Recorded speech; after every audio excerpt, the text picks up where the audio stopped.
Então, ó, o diagnóstico do glaucoma crônico simples, de maneira corriqueira, acontece no consultório de oftalmologia. Porque o paciente nem percebeu que ele está com a diminuição da campimetria.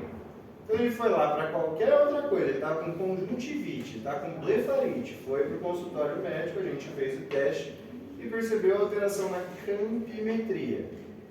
Campimetria do glaucoma está reduzida.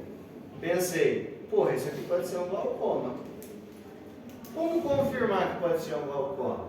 Se eu sei que a pressão intraocular é o que gera o problema do glaucoma, o próximo passo é aferir a pressão intraocular do paciente. Se for glaucoma, como eu espero que esteja? Aumentado. Então, campimetria reduzida, pressão intraocular aumentada, que é a tonometria, só falta eu confirmar se tenho dano. Vou fazer o exame de fundo de olho e avaliar isso daqui. Se a escavação for maior do que a metade do disco, eu confirmei o dano anatômico, aumento da escavação. Tríade diagnóstica do glaucoma crônico simples. Campimetria reduzida, pressão intraocular aumentada e a escavação também aumentada no exame de fundo de olho, dei o diagnóstico de glaucoma. Não preciso ser um gênio para fazer isso. Qual é a Tríade. 1. Campimetria reduzida. 2. Pressão intraocular aumentada. E 3. Escavação óptica aumentada durante o exame de fundo de olho. Outro ponto. Se eu sei de tudo isso, aqui eu já posso iniciar o tratamento do meu paciente. Eu sei que ele tem glaucoma. Vou entrar com um fármaco que a gente usa como tratamento de entrada para glaucoma, é um beta-bloqueador. Top. O mais comum de todos é o timolol.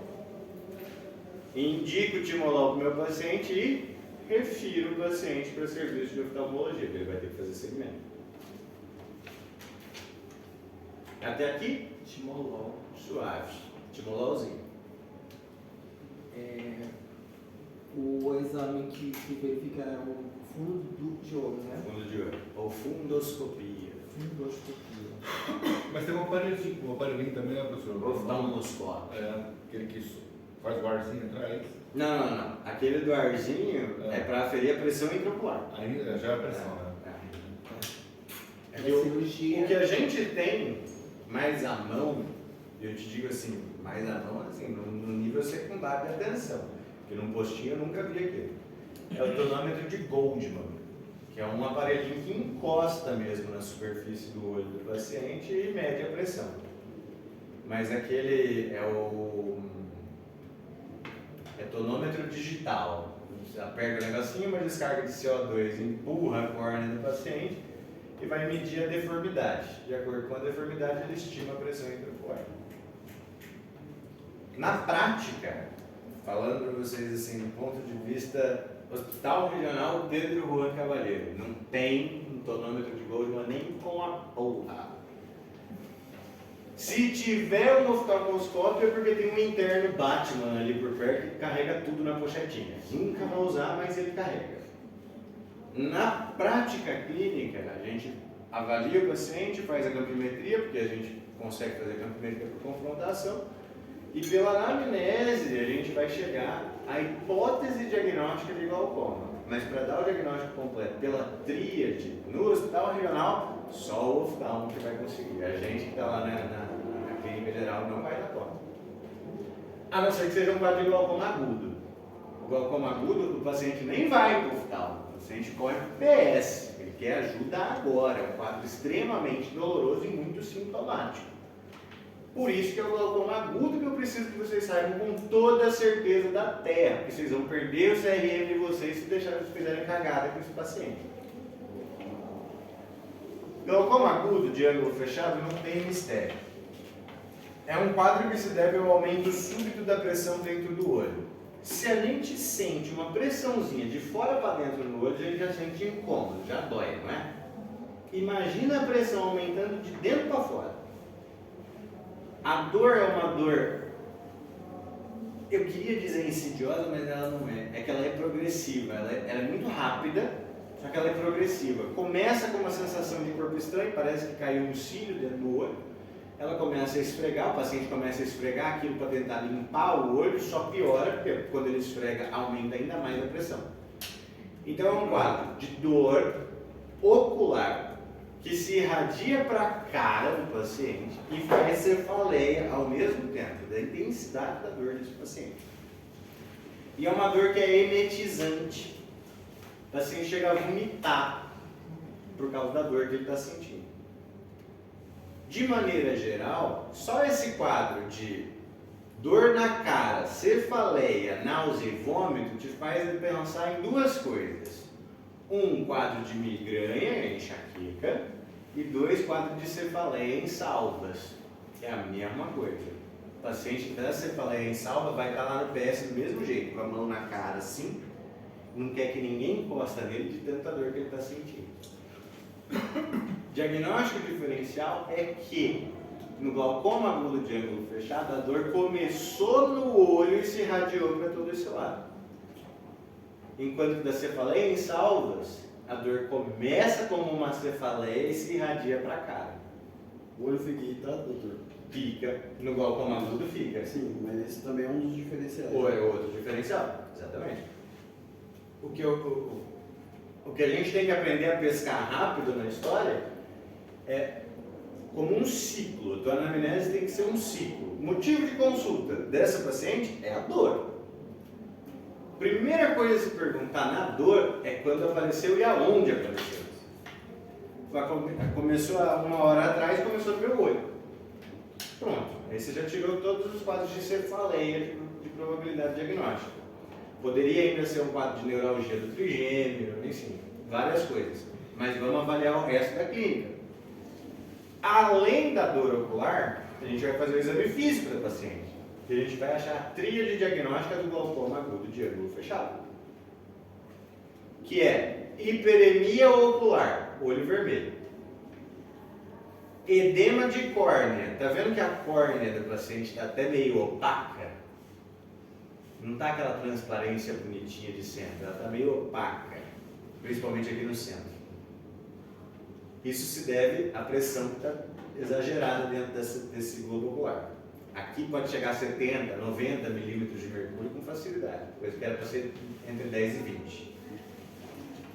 E a gente repara também que mesmo essa paciente estando de frente com a luz, a pupila da paciente não está miótica, que é o que você espera.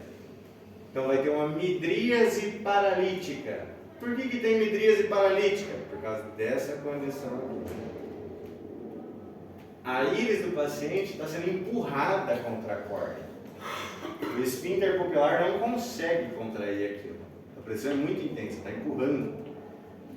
Então a gente tem a tríade diagnóstica: hiperemia ocular ou injeção conjuntival, injeção ciliar, como vocês quiserem chamar, edema de córnea e midríase paralítica. Associado com a anamnese de dor ocular, parará, está dado o diagnóstico. Mas a irritabilidade só tem por causa da coceira que dá. Não.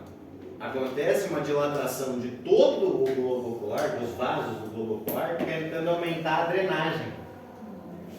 Porque isso aqui está sendo drenado assim, ó. Ele entra por aqui para ser reabsorvido pelos canais de Schillen e ir até o plexo venoso ocular profundo. Então o que acontece para tentar drenar? Essa galera toda aqui se dilata para falar, irmão, deixa de passar mais líquido aqui para baixar essa pressão. O problema é que esse ângulo aqui está fechado, não vai passar. Mesmo que dilata, não vai passar. Entendeu? Professor. Olha lá, perigoso.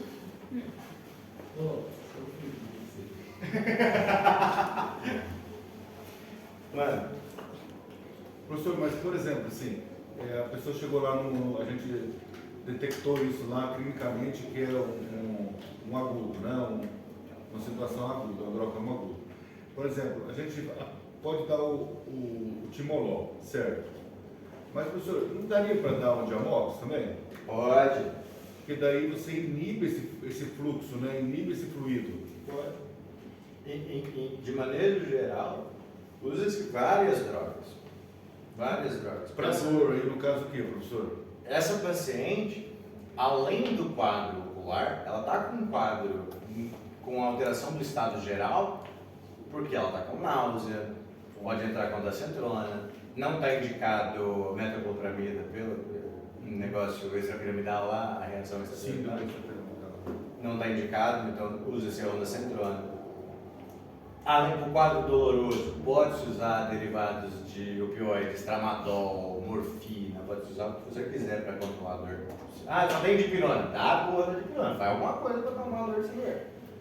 É uma paciente que vai chegar taquicárdica, vai chegar taquipneica, porque está com a pressão aumentada, está com a dor, né? A dor vai aumentar a frequência cardíaca, a frequência respiratória. Dá para colocar uma máscarazinha de oxigênio ali, no volume baixo, 3, 5 de oxigênio. Então o controle que você vai fazer é um controle geral. O controle oftalmológico que você vai fazer se baseia com drogas tópicas. Mas você pode fazer o uso, inclusive, de manitol nessa paciente. Porque eu penso assim, professor, esse controle aí, por exemplo, a pessoa pode sair do pronto-socorro e essa pressão não... Ela não vai sair. Não vai sair. Não vai sair. Você vai internar essa paciente. Tem que internar. Porque essa paciente ela só vai sair dali com a alta do especialista. Aí é o tratamento tardio, que é o tratamento que o oftalmo faz, que é o tratamento cirúrgico. Então, suponha que essa paciente chegou 3 horas da manhã para você. Internou a paciente, estabilizou o quadro geral da paciente, no outro dia de manhã vai vir o oftalmo, a pressão dessa paciente já vai estar lá ali 29, 30 milímetros de mercúrio. Aí ele vai fazer o tratamento tardio. O tratamento tardio consiste disso aqui, ó. Iridotomia por IAG laser. Ele vai fazer um furo na íris dessa paciente para evitar um novo fechamento de ângulo. Mesmo que feche esse ângulo de novo, o moragoso vai conseguir ser drenado por esse buraquinho da íris e vai ser reabsorvido. Então essa paciente nunca mais vai ter uma crise de glaucoma agudo. Só aí ela vai ter alta. Até o oftalmo chegar ou você referir essa paciente para um centro de maior especialidade, de maior complexidade, ela fica sob tua tutela. Professor, eu estou para falar para o professor que dá para fazer uma cagada e mandar essa mulher embora. Manda, por isso que eu estou falando que perde CRM. Manda. Mas tranquilo, professor. Perde CRM dando exame. Perde. Pai, o negócio É. é... Vai achando que o oftalmo não é só conjuntivite. Qualquer coisa, você vai atrás do elétrico para segurar a mão. Aí que você está enroscado. O Rodrigo vai aliviar. O Rodrigo é bom. Professor, porque... Rapaz, eu trabalhei na frente do UPA, professor. Eu trabalhei na frente do UPA, lá no hospital, no UPA. E o UPA tem muito encaminhamento, não sei se... Rapaz, eu vi médico formado no Brasil, eu tinha farmácia na frente. Mas chegava o barulhinho da ambulância, o médico vazava para a farmácia para bater papo. Não queria pegar o... Fugiram. Pai, não queria o pepino. Tu sabe que isso daqui, no quadro sistêmico que ele dá, o médico que é ramelão mesmo, vai internar essa paciente achando que a paciente infartou. Porque é paciente idosa, já com fatores de risco, hipertensão, a porra toda. Chegar com náusea, vômito, taquicardia, taquisfigmia, pressão lá na puta que pariu.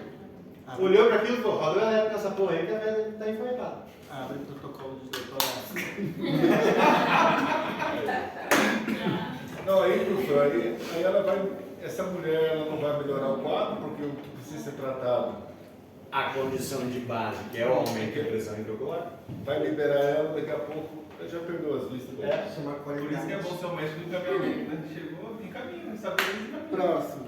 Tu não precisa ser foda. Nunca, Davi. Tu precisa ter o telefone do cara que é foda. Acabou. Só. Tá com dor no olho, daquela dor desgraçada, tu pega o telefone e liga pro oftalmo foda que você conhece. Viu? Tipo um paciente assim, sabe? Pode ser. Você coloca uma aguda, velho, manda essa porra pra cá. Beleza. No caminho. Pronto. Lavou as mãos já, né? E ganhou um paciente. Lógico, salvei a vida dela. Tá louco? Salvou seu CRM. Ganha o seu Salvei, não sei. Mas um dia ganha vale. o seu amigo porque ele também vai te mandar um paciente porque você não dá. É. Todo mundo ganha dinheiro. Você é aluno do Juan e falando burro.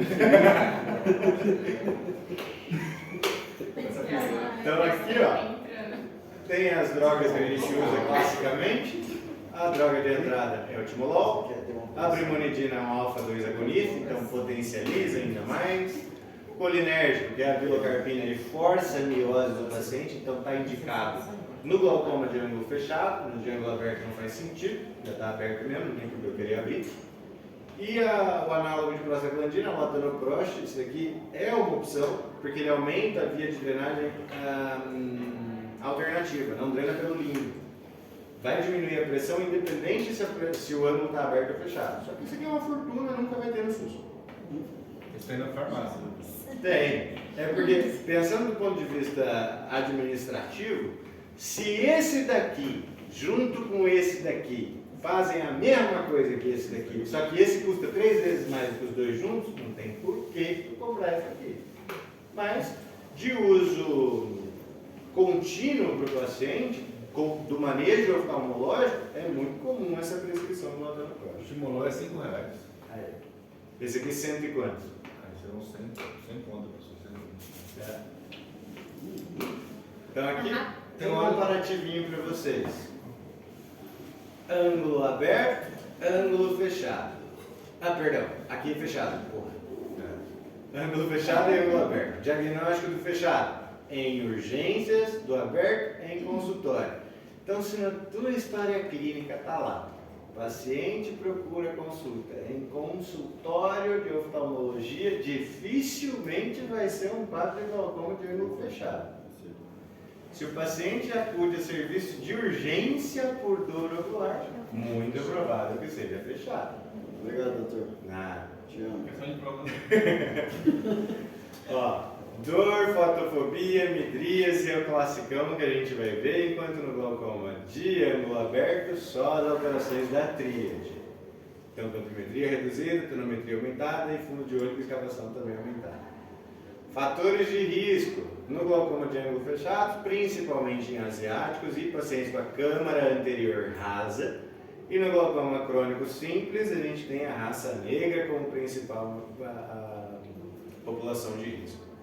A cirurgia é o que vai resolver o quadro do glaucoma de ângulo fechado, que é a IAG laser, enquanto que no glaucoma de ângulo aberto, classicamente o que se faz é o tratamento tópico apenas. E TREC é trabeculectomia, que é uma incisão cirúrgica que pode ser feita no quadro aberto, mas não é comum. Aqui, glaucoma, parará, tudo que eu já falei. Catarata. Glaucoma, ficou claro com água. A minha mãe que teve o trauma que eu estava comentando, o senhor realmente deu catarata essas traumas. Muito bom. A gente vai achando, eu vou ser médico, eu vou ser hospital. Aí, depois do trauma. Catarata. Catarata no geral, então, é a opacidade do cristalino. Sempre que a gente está falando de opacidade de lente ou opacidade de cristalino, a gente está falando de uma catarata. A mais frequente causa de cegueira na porra do mundo inteiro. Mas tem uma característica de que essa cegueira é reversível até certo ponto. Depende muito do tempo que se passou de progressão de catarata. Porque pensa comigo, se essa lente está opaca, a luz não passa de maneira adequada, correto? Não tem oxigênio. Não é esse o problema. A questão é que a retina, o principal estímulo dela é a luz. Se ela deixa de receber esse estímulo como uma raiz nervosa, o que acontece com essa raiz nervosa? Ela atrofia. Então, com os anos passados de catarata, pode que você não faça mais a cirurgia porque já chegou a cegueira, não tem mais o que você fazer. Mas, se não teve todo esse tempo de progressão de catarata, tu ainda consegue reverter o quadro da cegueira. Então, é uma cegueira reversível? É. Depende muito do diagnóstico precoce. E o diagnóstico precoce é muito simples, é clínico, falando da nossa disponibilidade de recursos. Lá no hospital, o que vai ter lá pra gente, como clínico geral? Para o oftalmo tem um pouco mais de recurso, mas o diagnóstico ainda é clínico. Mas já se baseia principalmente com achados de exame físico. O nosso é muito pela anamnese. A gente vai com o diagnóstico presuntivo por anamnese.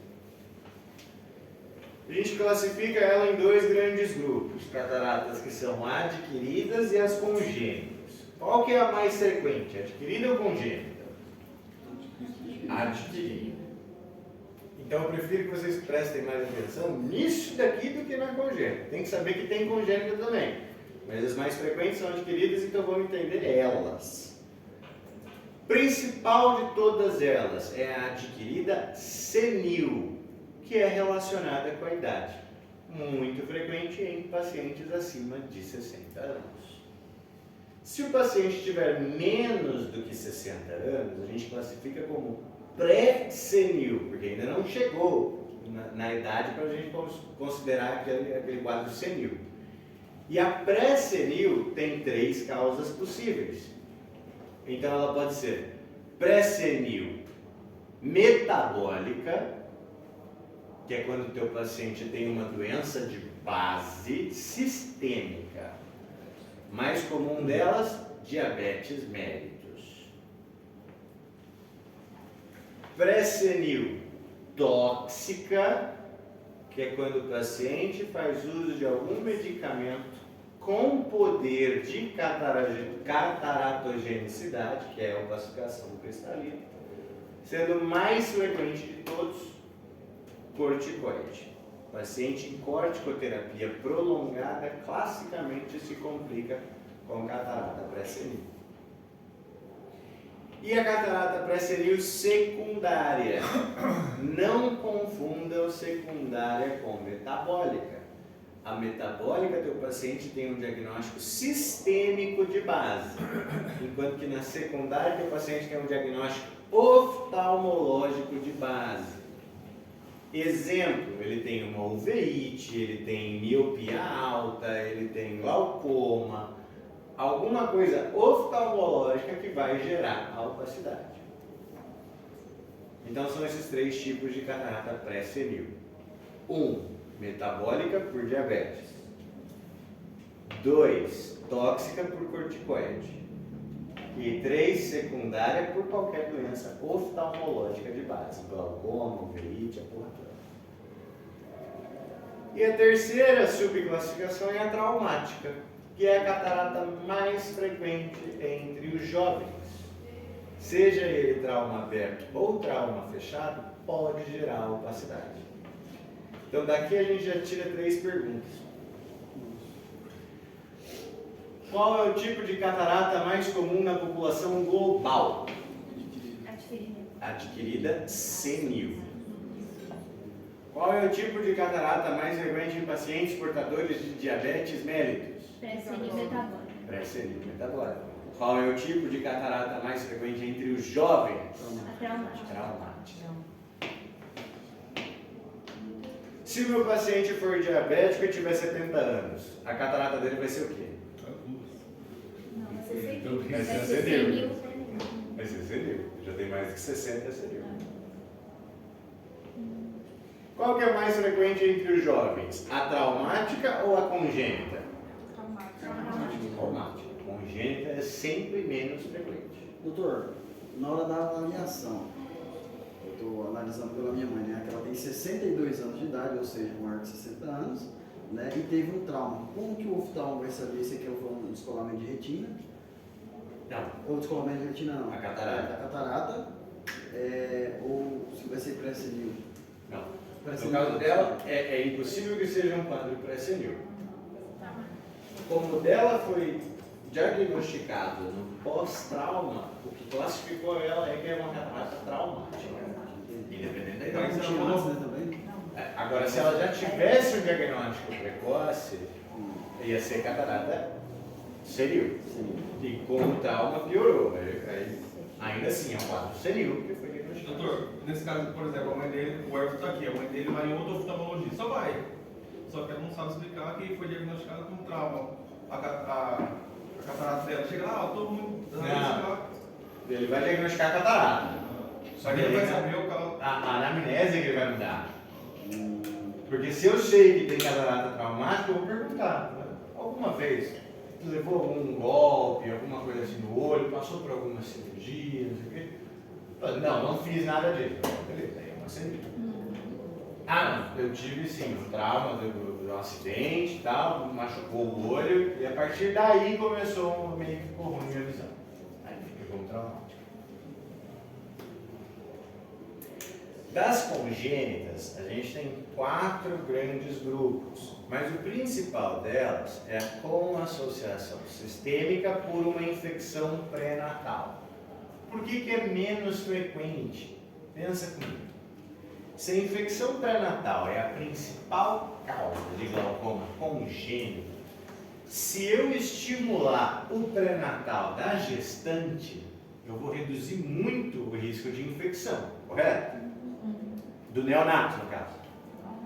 Se eu controlei todo o período pré-natal da gestante, o índice de probabilidade de infecção pré-natal por síndrome de Torres é muito menor.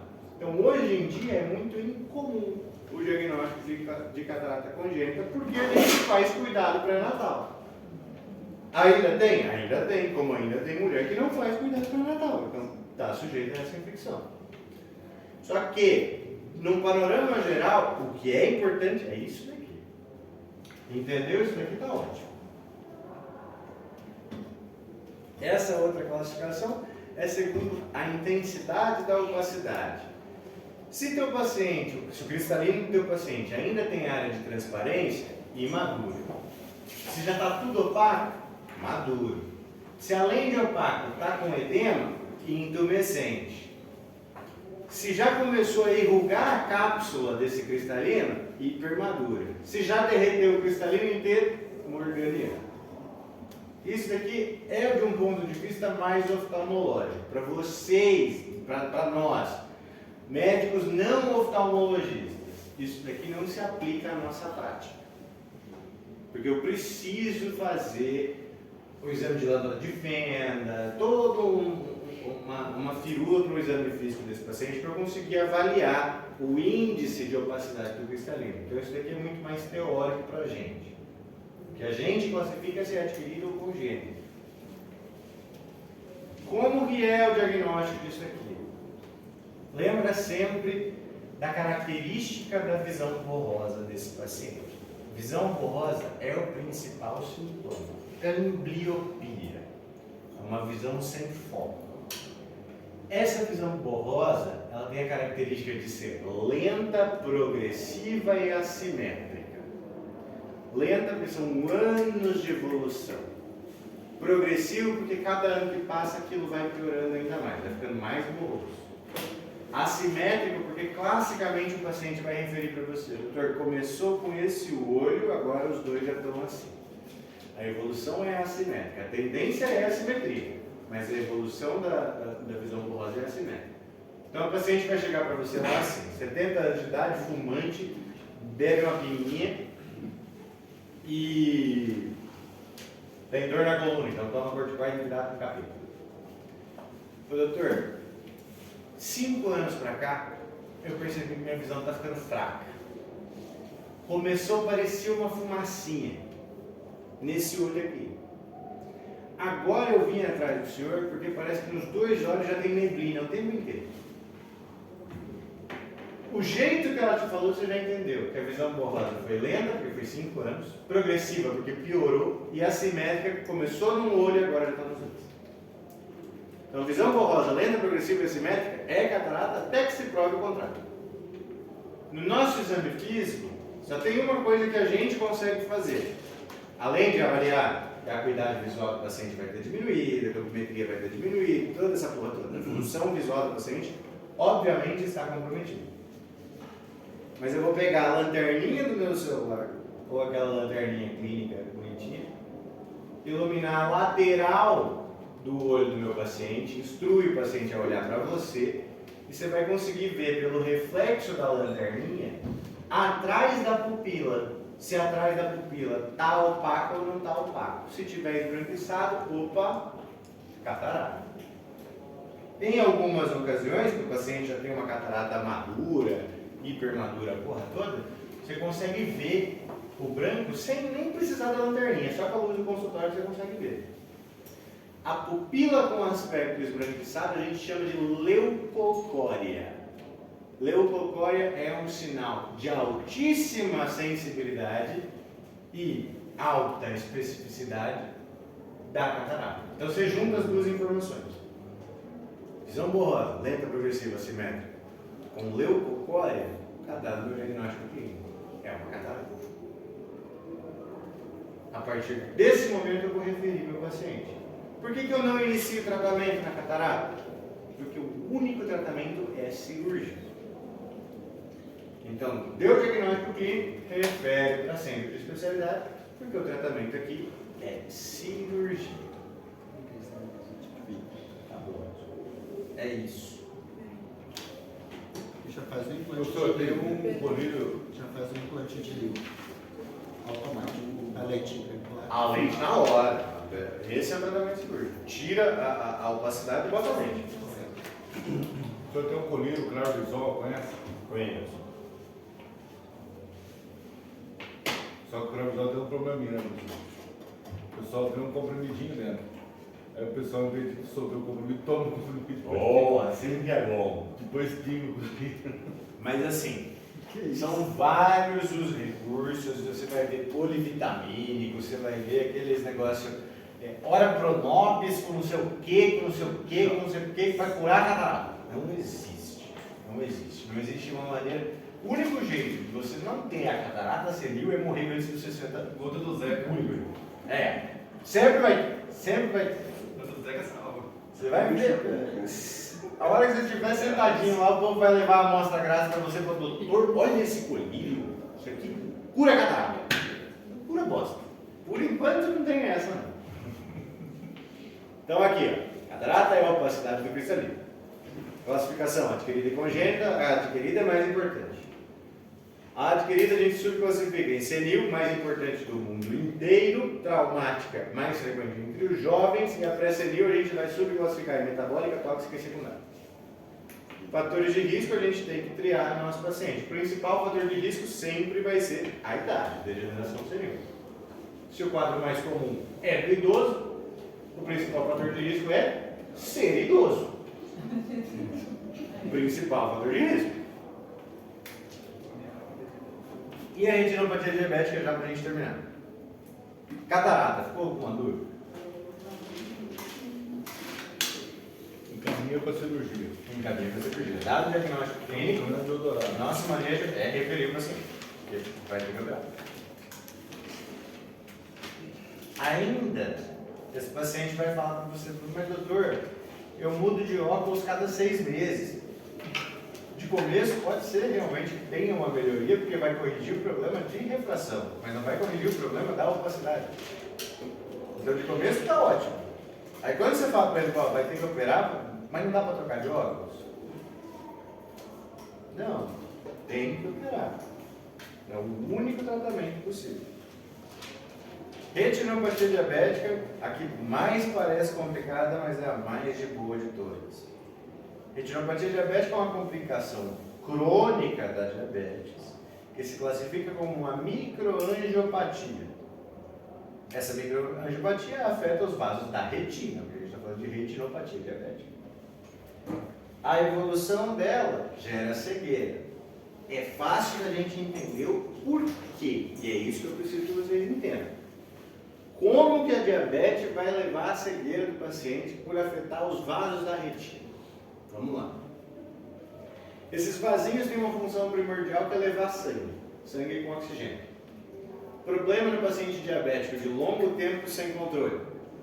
A taxa de glicemia desse paciente influencia diretamente na porção, na fração da hemoglobina que está ligada a uma glicose, hemoglobina glicada. A hemoglobina glicada tem maior afinidade com o oxigênio, então ela gruda no oxigênio e não quer desgrudar mais. Qual que é o problema? Esse sangue chega até a retina pelos vasos da retina, só que a hemoglobina não libera o oxigênio dessa retina. Essa retina vai começar a entrar em um estresse celular, fisiologia básica isso aqui, estresse celular, induzido pelo quê? Pela hipóxia. E esse estresse celular gera inflamação, é a resposta aguda a um estresse celular. Só que esse paciente ele continua sendo diabético. Então o problema vai persistir, o sangue vai continuar chegando, vai continuar faltando oxigênio para lá. Nunca vai entrar no quadro isquêmico, o problema é hipóxia. De maneira crônica, o que essa célula faz para compensar essa baixa disponibilidade de oxigênio? Ela diminui de tamanho e de funcionalidade. Se está chegando pouco oxigênio para mim, eu vou reduzir meu tamanho e eu vou adequar a quantidade de oxigênio que tem. Só que esse mecanismo da célula diminuir o tamanho e funcionalidade a gente chama do quê? Atrofia. E a gente está falando da atrofia da retina, que é um tecido nervoso. Ela não vai voltar. Uma vez atrofiada, já foi pro saco. Então, por que o paciente diabético fica cego por causa de um problema vascular? Pela hipóxia prolongada que gera atrofia da retina. Isso é patologia. Isso é um básico de retinopatia diabética. Aí a gente vai entender as classificações, isso aqui tudo visando os fatores de risco. Qualquer paciente portador de diabetes mellitus vai poder ter essa complicação, seja tipo 1 ou tipo 2. O que muda é o tempo de evolução da diabetes. No tipo 1 costuma ser mais rápido, em menos de 10 anos já tem o problema de retinopatia diabética. No tipo 2, geralmente a partir dos 10 anos de diagnóstico de diabetes, pode começar a ter esse dano. Por uma questão óbvia também, se na diabetes mellitus tipo 1 o paciente não tem insulina, quer dizer que a cifra glicêmica dele se mantém alta por longo tempo, desde sempre. Enquanto que no tipo 2 é uma resistência à insulina. Então, de começo, tem uma compensação com hiperinsulinemia, tentando controlar aquela cifra de glicemia. Então, são mais anos de evolução para chegar a essa complicação. Mas, no final, todo mundo tem.